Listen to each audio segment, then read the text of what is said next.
estática.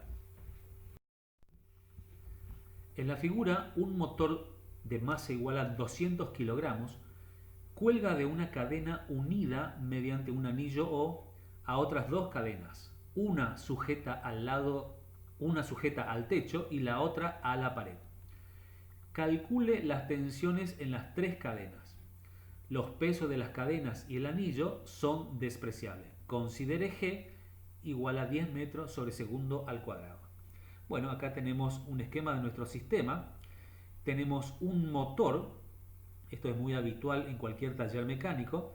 Este motor está colgando de esta cadena rotulada como T sub 1 y está sujeta a un anillo sobre la cual también están sujetas otras dos cadenas, una horizontal llamada T sub 2 y la otra con un ángulo de 60 grados respecto del techo llamada T sub 3.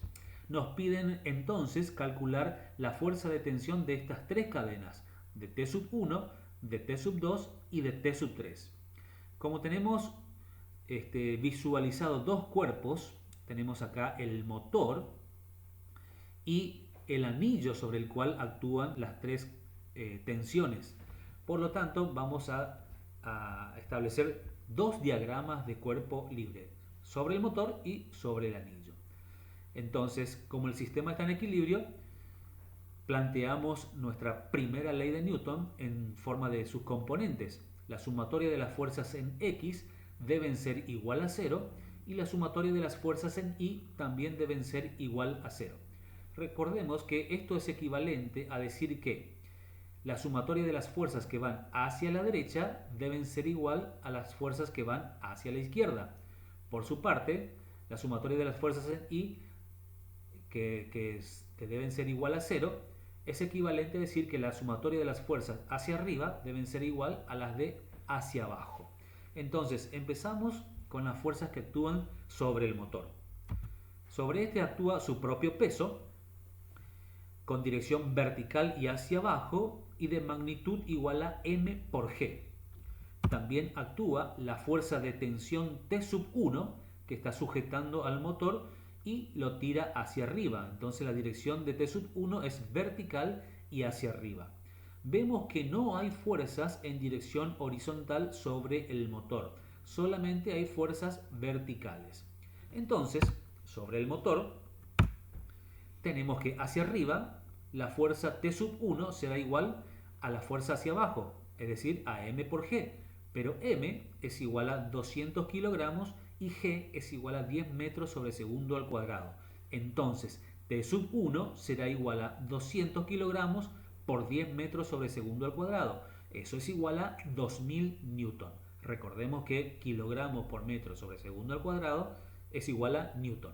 Entonces ya tenemos la magnitud de la fuerza de T sub 1 y esta es igual a 2000 newton. Convenientemente ahora introducimos un sistema de ejes cartesianos X e Y con el origen haciéndolo coincidir con el anillo O. De esa manera entonces señalamos la fuerza de tensión T sub 3 y proyectamos sobre el eje X para obtener una componente T sub 3X. Proyectamos sobre el eje Y para obtener una componente T sub 3Y.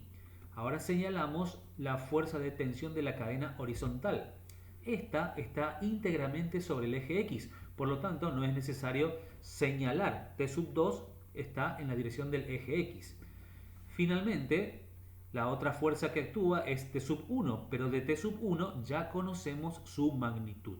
Entonces, sobre el anillo planteamos las fuerzas en X, en el eje horizontal. Recordemos que las fuerzas hacia la derecha deben ser igual a las fuerzas hacia la izquierda. Entonces, hacia la derecha tengo T sub 3X y hacia la izquierda tengo T sub 2.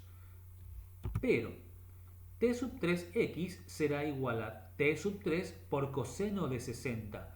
Esto es porque T sub 3x coincide con el cateto adyacente de este triángulo rectángulo.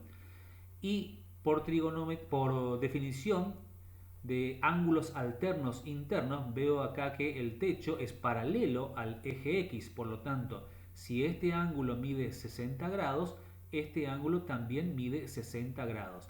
Entonces, para obtener la componente adyacente, la componente horizontal, es decir, igual al cateto adyacente, multiplico la magnitud de t sub 3, es decir, la magnitud de la hipotenusa, por el coseno de 60 grados.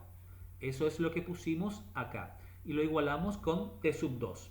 Entonces, de esta expresión despejo t sub 3, coseno de 60 que está multiplicando, pasa dividiendo. Entonces me queda que t sub 3 será igual a t sub 2 sobre coseno de 60.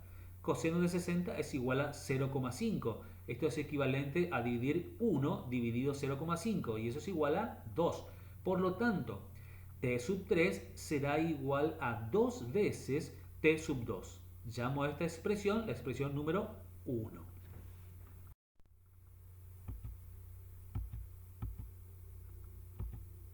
Ahora bien, vamos a las fuerzas que van hacia arriba y hacia abajo. Hacia arriba yo tengo t sub 3i. Eso es lo que puse acá en el miembro izquierdo. Y hacia abajo tengo t sub 1, pero de t sub 1 ya conozco su magnitud. Es igual a 2000 newton. Ahora, t sub 3i será igual a t sub 3 por el seno de 60. Vemos otra vez el triángulo rectángulo y vemos que t sub 3i coincide con el cateto opuesto de este triángulo rectángulo. Por lo tanto, por trigonometría, este valor será igual a la magnitud de t sub 3, es decir, a la hipotenusa, por el seno de 60 grados. Eso es lo que ponemos acá, t sub 3 por el seno de 60 grados, y eso es igual a 2000 newton. Entonces, de esta expresión despejo t sub 3, seno de 60 que está multiplicando, pasa al otro miembro dividiendo. Entonces me queda que t sub 3 será igual a 2000 newton dividido seno de 60. Esto redondeando a un decimal me da que es igual a 2309,4 newton. Quiere decir que este es el valor de la magnitud de la fuerza de tensión T sub 3.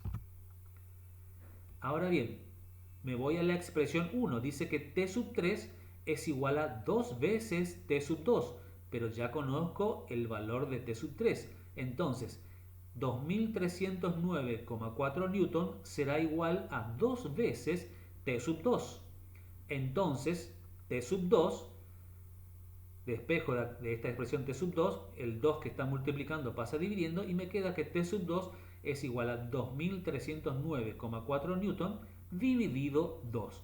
Y esto me da 1154,7 newton. Quiere decir que T sub 2 tiene este valor, 1154,7 newton. T sub 3 tiene este valor, 2309,4 newton. Y T sub 1 es igual a 2000 newton. Entonces, nos fijamos que la fuerza de tensión 3 es la de mayor magnitud. Acá es donde se está ejerciendo la mayor fuerza sobre el anillo.